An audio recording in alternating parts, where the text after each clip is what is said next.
months and months trying to put this debate on. We've also, by the way, just for the record, invited the Israeli embassy to debate on previous occasions because we want to have an open discussion about this. And I think there is a reason that they won't, and much of the political establishment do not want to debate the issue in detail of what is going on in Palestine, and very particularly the issue of the boycott.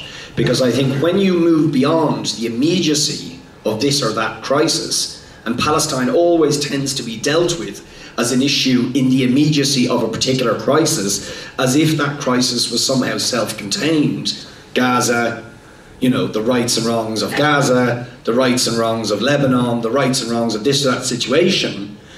But if you move beyond that, the soundbite politics, and begin to look at the issue in detail, as Mags has been suggesting, I would argue they don't want to do that, because if you do that, it leads inexorably towards the view that Israel is a dysfunctional state in its essence, and that boycott is the only reasonable approach for an international community that believes to uphold principles of human rights is to shun a state like Israel. And I want to say why I think that is true. You see, Israel always wants to move the goalposts, and that's what it's done. Throughout its history, it moves the goalposts, and it hopes to move them so far, to such an extreme, that we always think in the moment of the latest atrocity. And that's what they're doing in Gaza right now.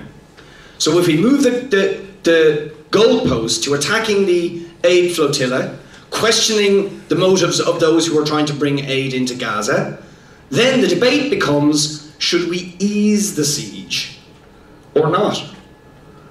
2 years ago it was, should there be a siege at all? Or we've just attacked Gaza and we've killed 1,300 people and massacred them. That's sort of forgotten now, and it's, do we ease the siege? And did maybe the Turkish people who were on the flotilla actually have a violent ulterior motive for being there?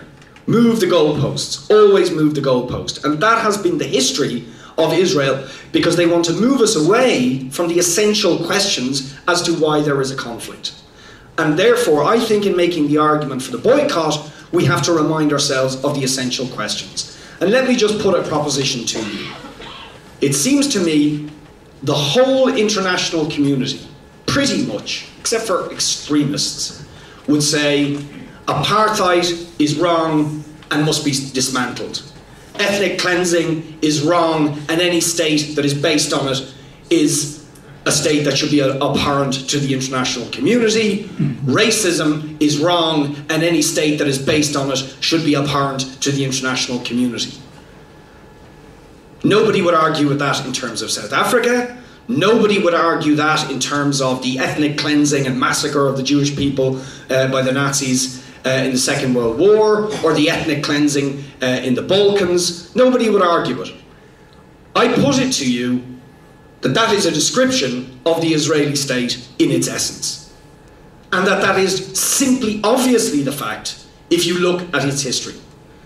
The Israeli state was established in 1948 in a year in which, in 1 year, between 700 and 900,000 Palestinians were forcibly expelled from their homes.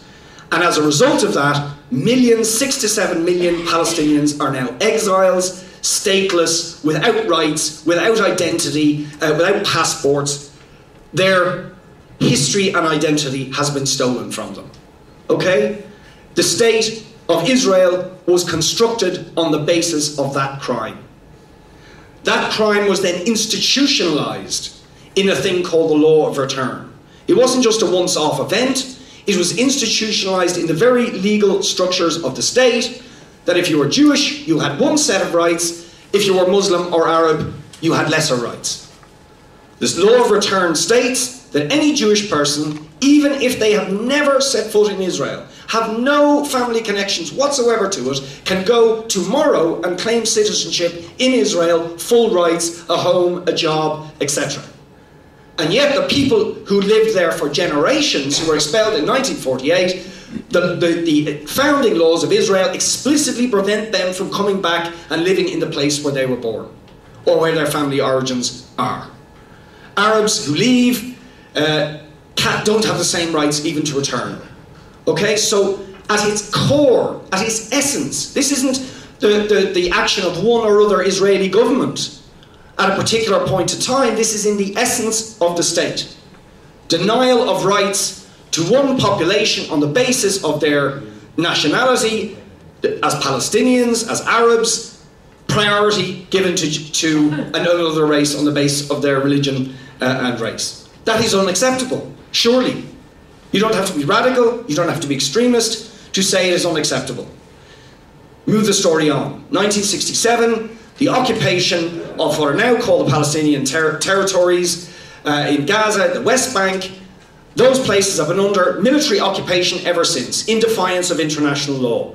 Countless UN resolutions saying that those occupations are illegal. The Palestinians living in those territories in the worst of all possible worlds, not allowed the same rights as those who are Israeli citizens, even though they're completely under Israeli control, but not allowed to separate either and have their own independent identity.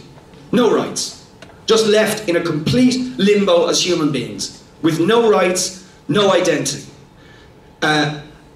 This is unacceptable. Surely we say this is unacceptable. You move the story on to the late 1980s and the uprising of the Palestinian people on those occupied territories. 30 years later, they say we can't take this anymore. We start to protest.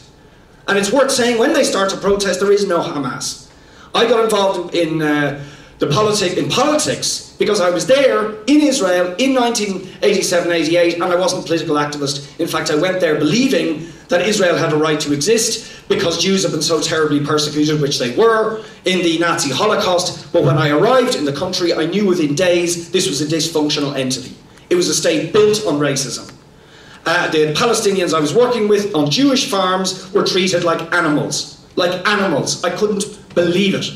It was a common refrain among the farmers on the farm we worked to say the only good Arab is a dead Arab. And that was overwhelmingly the sentiment. It was absolutely shocking beyond belief. And you move the story on, the massacres of Jenin, the 300,000 settlements, even into what's left of, you can't even call it Palestinian territory, the autonomous areas or whatever they are. They don't have a status. They're whatever Israel decides they can be, but all that's left is 18% of the original historic Palestine. 18%.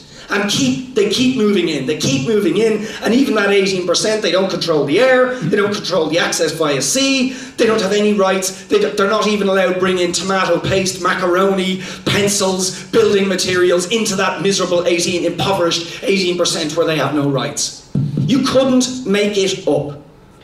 So I say, such a state has to be shunned in the same way apartheid South Africa was shunned. It's not just about this or that trade deal. It's not just about this or that atrocity, although every one is more awful than the last. It is about saying such a state has no right to exist in the international community. And that is not a statement of opposition to Jewish people. It is not a statement of anti-Semitism. It is the opposite. It is saying racism, and a state built in racism, is unacceptable. The only acceptable solution is to have a political solution where Jews and Arabs and Christians and anybody else who lives in a place have the same rights. That's what we fought for in South Africa. That's why we imposed sanctions on South Africa. That's why we don't have apartheid South Africa today. Surely we can ask nothing less for Palestine.